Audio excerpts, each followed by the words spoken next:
cho chị đồng hành với tụi em lên dành ra cái thời gian này để mà chia sẻ với nhau. Tại vì để mà tỏa sáng trong Facebook mình thì không phải là giúp cho em được. Cho mình đi với hoa hậu á, cái kỹ năng phát của hoa hậu mình không có đòi hỏi nó quá là nhiều lời. Em làm gì bằng quốc phát quốc thì người ta tự yêu rồi, tuy nhiên là hoa hậu ở cái phát quốc thì người ta tự yêu mặt của em cho em. Thì cái phần thể hiện của mình phải thể hiện, chị không có thể nào dạy cho em phát quốc lại từ đầu luôn, tại vì mình không có quá nhiều thời gian. Đây rồi tụi em tự ở nhà trải nghiệm không là gì, chị không đòi hỏi tụi em như cái quốc, không đòi hỏi, chị chỉ cần tụi em tự tin và thoải mái nhất nha, là hai tụi em đi cho tụi em hiểu được trình diễn hoa hậu là như thế nào. Nhưng cái chị đi nó không phải là đúng, hiểu không? Nó không phải là đúng, và chị cũng không muốn tụi em phải đi giống chị không muốn em trở thành đúng nước ra, đúng sao. Khi là huấn luyện viên, chị mong muốn tụi em trở thành bản ngã tốt nhất của tụi em, là cái bản thân của mình tốt nhất. Tụi em phải không chị, đó là niềm tự hào của chị, chứ tụi em không được bằng chị, hoặc là tụi em không thể nào trở thành chị không có cái đó. Một khi chị chia sẻ cái kinh nghiệm của chị muốn tụi em phải tốt hơn chị, các em càng tốt hơn chị, đó là niềm rất là cần thiết. Em phải điều khiển được cái đôi giày đó. Một là hoa hậu, hai là người mẫu nha. Nhìn đi rồi chị sẽ hỏi một câu hỏi để tụi em thấy sao.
Một cuộc thi hoa hậu thì người ta sẽ mong muốn nhìn một cái hình ảnh tươi, một hình ảnh rất là, khi mẹ nhắc tới hoa hậu đi, hoa nó có hoa đó, em thấy cái hoa nó nở như thế nào, nó đẹp rỡ như thế nào.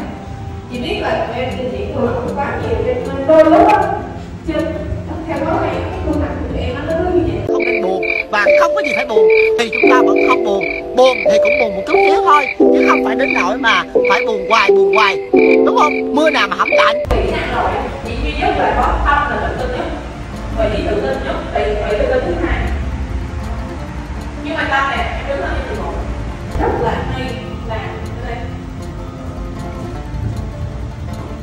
Cô đi phải thấy cái bài vẽ thường thường á, nó không thật sự là wow. Nhưng khi mà cái bó bạn rất là biết kiểu như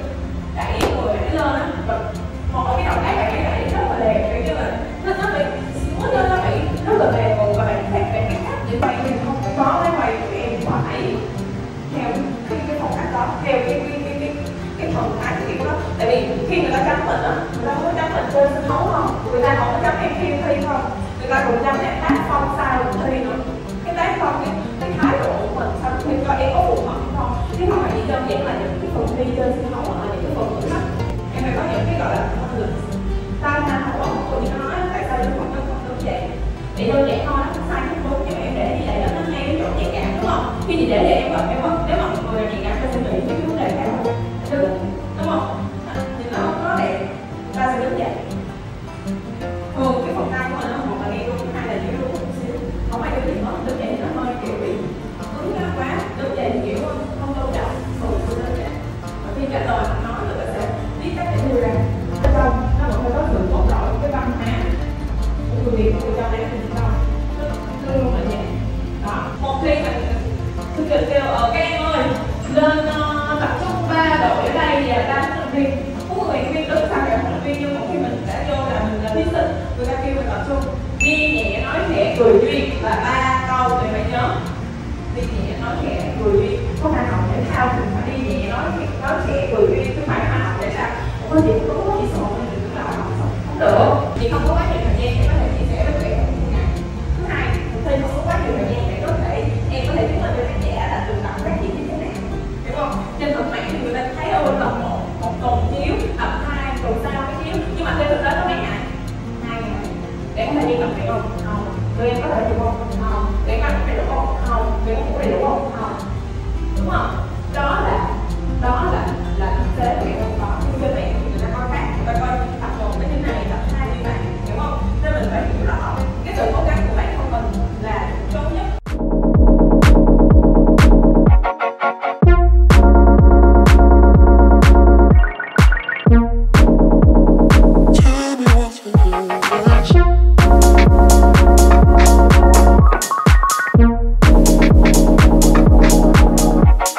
Music licensing reimagined.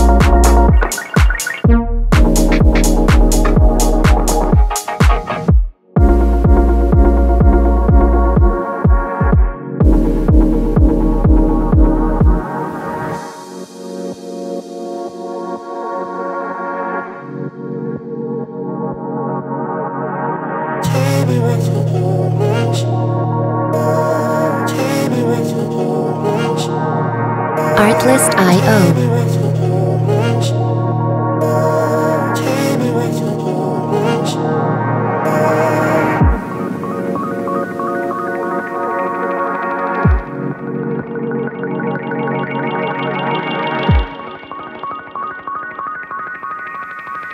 Music licensing reimagined.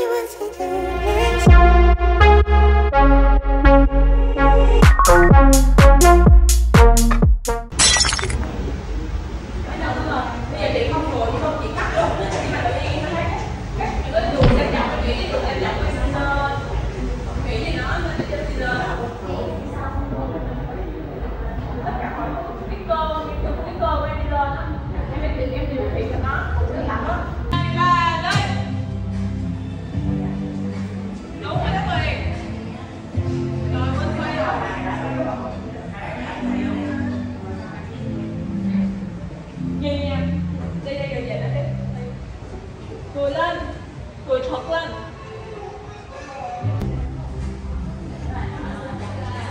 Để chụp khỏi nhau. Cái này có thể không? Đúng rồi. Tay. Rồi, nhắc chân trái.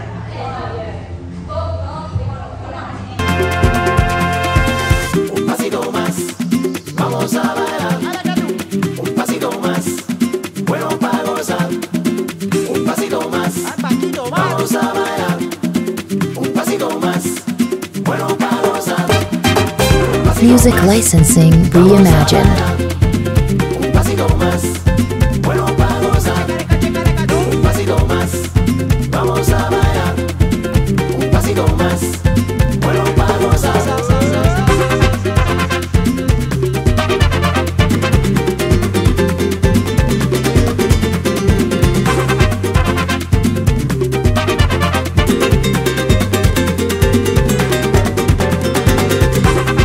Artlist.io.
hả? Nó luôn hả?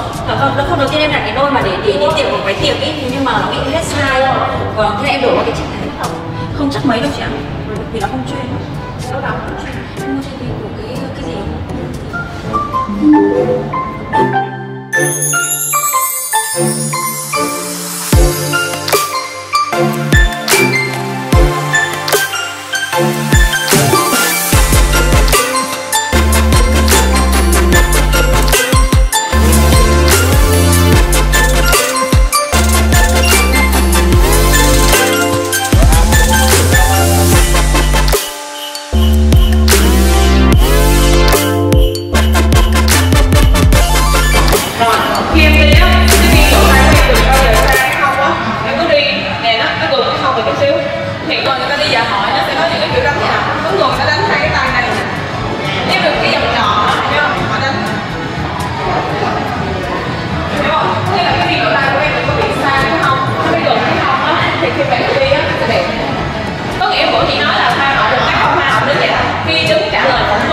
Trước những người mà họ đang trên mình á, để họ judge mình á, là em phải đứng dậy, hiểu không? Em không đứng dậy được không? Ví dụ bây giờ em đứng dậy thì nhìn nó ok, nó tự tin, nhưng mà có những người mà nó khó tính thì họ sẽ cảm thấy là nó không tự tin. Mỗi người một quan điểm thì mình nghĩ vậy là đẹp nhất. Khi chân thẳng ở nhà thì lên cái chiếc môi luyện tập đó, thẳng áp lực lên nè.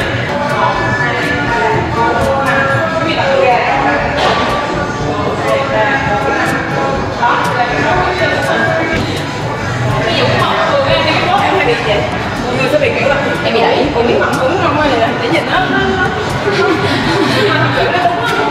Em đi còn đứng nhiều cái người kia thường em sẽ thấy áp đầu của em áp vô nè, vai của em áp vô nè, cái đỉnh mông của em áp vô nè, cái cổ chân của em áp vô nè, đúng không? Thì em thấy đường nhỏ của em áp vô rồi khi em đi ra đó là cái body của em thì không thường không được thở thả này ra điểm không nè. Đúng rồi, để vừa mình đẩy thì mình đẩy rồi đấy, đúng rồi. Bây giờ đi ba style nha, 1 là bikini, 2 là dạ hội, 3 là đồ thể thao, ok chưa? Bikini á, thường đồ bơi là nó phải phóng khoáng, đầy sức sống, quyến rũ, nhưng mà nó ở trong một cái mức vừa phải, hiểu không? Nó phải sweet, nó phải ngọt ngào á, chứ nó không có được. Trời ơi, cứu tôi trời ơi, chết tôi trời. Dạ hội, đi sao mà ta thấy mình thông minh á, đi sao mà ta thấy mình thanh lịch và thông minh á, đi sao mà nhìn mình phát sáng. Nó phải thanh lịch nè, sang trọng, nó phải điềm tản, nền nã, nó phải có sự nền nã trong đó, hiểu không? Rồi đi đồ thể thao là nó phải khỏe khoắn, nó phải có cá tính, nhưng mà thường á mọi người khi mà nghe cá tính là mọi người vui. Khi mà nói vậy, ô con này rất là cá tính là mọi người luôn tưởng là hiểu không? Cá tính nha, cá tính là cái tính cách của cá nhân mỗi người á, là nó không phải là fear, nó không phải là ác, mà là nó cá tính, hiểu không? Nó khỏe khoắn, nó như thế nào nó thể hiện khi em đi, khi em trình diễn qua cái gương mặt của em á, người ta thấy được cái tinh thần của em, cái lối sống bên trong của em.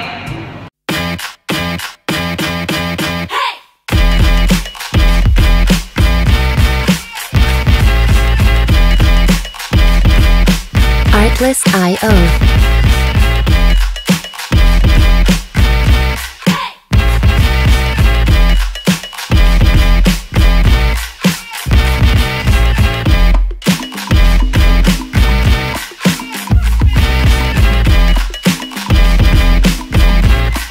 Music licensing reimagined.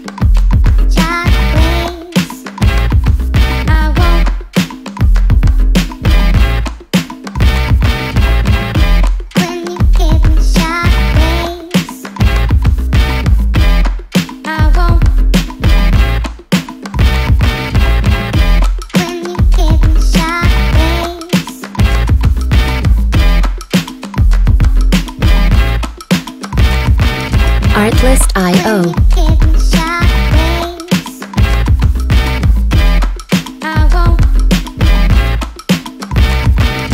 When you give me shockwaves, I won't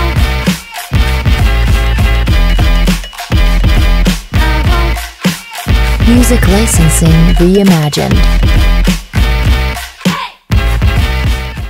áp lực nhất của tôi rồi. Đây nè. Em á, cái cổ của em á, em được cái hông của em rất là to, em chỉ cần đi chậm lại, em đi cái gót đúng là đi bình thường nhưng mà nó điệu hơn, nó lố chút xíu, thì em đừng có đi kiểu em đi vậy.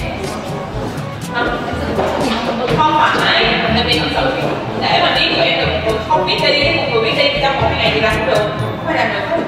Chồng mệt cũng là chị cũng không biết là ai làm được không để chị làm không được, chị phải cần thời gian dài thôi. Chị thích nhất là sang được hơn 2 ngày em là cái tinh thần. Dù là cái bước chân bạn đi đẹp nhưng mà khi bạn tạo dây bạn có cái kiểu như bạn chậm lại, bạn tự tin để tiếp theo bạn chuyện. Còn tụi em đó là vì giống như là thiếu tự tin với bản thân tụi luôn, đi như là đi lẹ xong thu bước đi ok nhưng mà cái tạo dây thì nhanh quá, chậm lại. Em đi nhanh quá, lúc tập thì được, mình lúc em đi thì quá nhanh. 2, 3, em đổi 1, 2, em đếm đi nào. Đi vào đây nói của em á, chị tưởng em làm công việc đập không á? Cái định được không? Ví dụ á, mà mình không tự tin tạo giấy thì một dáng thôi, một dáng một góc mặt không lên 1, 2, 3. Với đây 1, 2, 3, thấy không? Của em là gì? Trong đây nó bắt luôn á. Rồi, tiếp. Tới nhà hỏi. Nhà hỏi.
để tập. Cho nên cái cách để mà che bớt cái sự thiếu tự tin của mình, một không phải là hiểu không? Thì em chưa học được kỹ năng đánh tay á, phải đi buông lơi gì nè, thì nhìn nó rất là kiểu như không có tự tin. Thứ hai, mình không biết diễn, mình diễn tố theo các bạn diễn.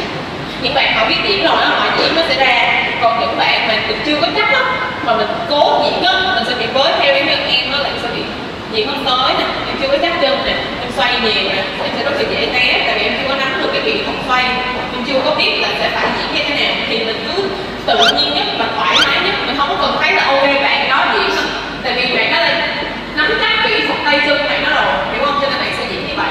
Nhưng mà mình chưa nắm chắc đó thì mình nên chọn cái phương án an toàn nhất cho mình để mình đỡ bị té, hoặc là mình đỡ phải nhưng có nghĩa là không phải là em không được lầy mà em sẽ lầy khi nào em giỏi các bạn rồi thì sẽ đỡ thấy em bị bụi về, đỡ thấy em bị té hoặc là em không tự tin. Còn những bạn mà diễn giỏi rồi đó, những bạn mà diễn chắc rồi thì chị muốn đó, mình làm á là mình phải làm là ra làm luôn, là tự tin là tự nhiên luôn. Chưa bao giờ đi á thì mình cái cách để mà mình bớt nhìn lúng túng, mình chống tay lên, mình tạo một dáng thôi, 1, 2, 3, 1, 2, 3, đúng không? Mình đừng có tạo nhiều. Ở đây á tập là chỉ có chị với em thôi, có gương cho mình. Khi mà em thi á là có rất là nhiều luôn, rồi có tùm lum thứ em sẽ rất là hồi hộp, nên là mình nên chọn cái gì mà mình cảm thấy an toàn nhất. 1, 2 dáng thôi, không có cần nhiều. Thôi giờ về cũng coi đi, mai đi mai đi là mai đi đâu? Mai đi lội. Cảm ơn nhiều nha.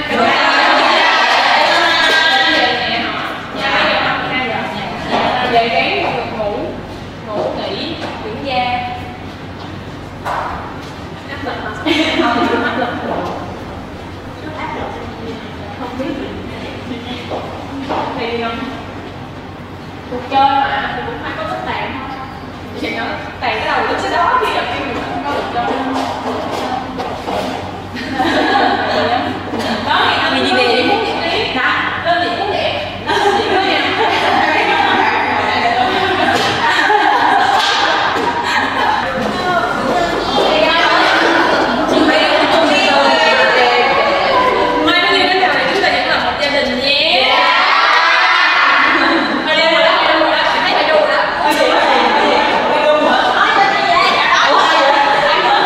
Alo đúng không?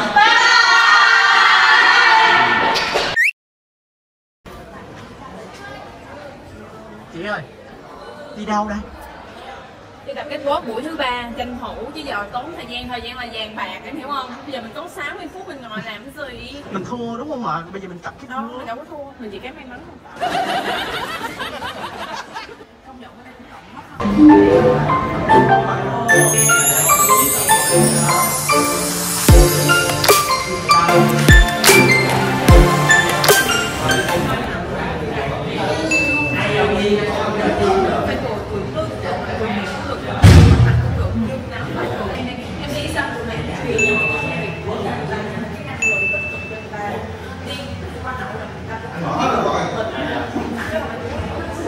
Nhưng mà Thủy phải để ý là đôi lúc cái mắt quen nó bị hơi sexy, hơi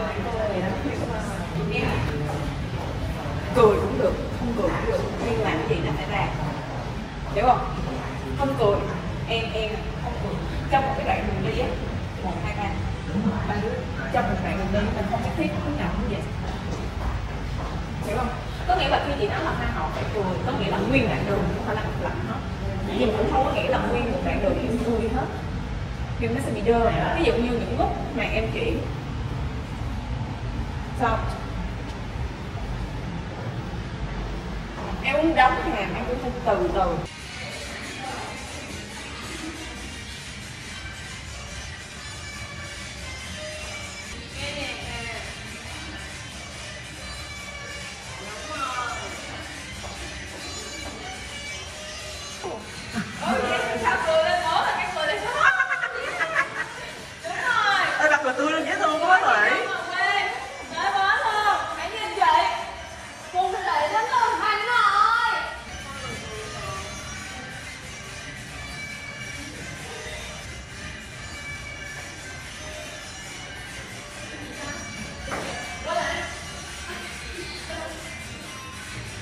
Không, quẹt mũi.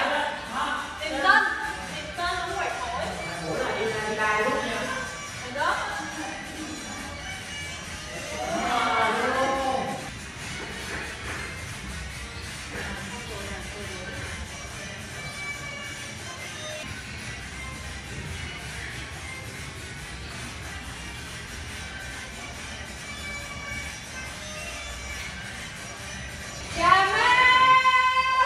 Giơ tay chỉ Cà Mau ơi.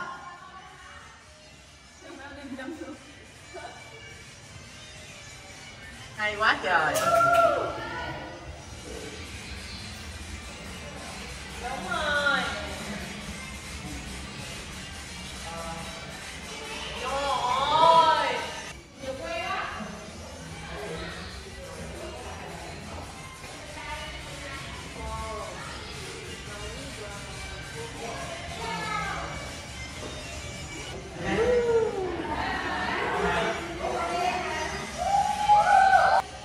Lắc cái đầu cho em ơi.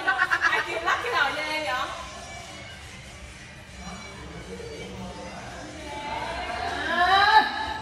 Rải quá Tâm ơi. Nóng quá.